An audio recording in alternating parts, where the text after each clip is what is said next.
Bhojpuri industry से एक सबसे बड़ी खबर आ रहा है। आज से 5 दिन पहले एक गाना लाए हैं नीलकमल सिंह। गाना क्या लाजवाब लाए हैं।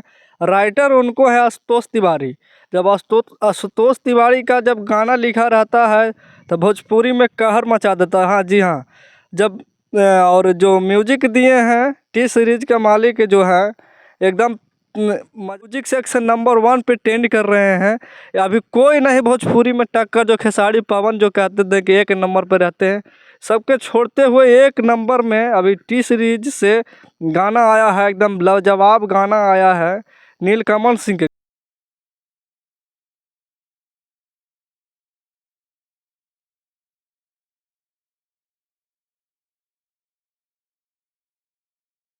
गाना का लाइन है जब रानी मलिक भी के लिखा होता है, लिरिक्स देते हैं तो क्या मज़ा गाना में आता है भाई। गाना में अभी एकदम धमाल मचा के रखे हैं नीलकमल सिंह।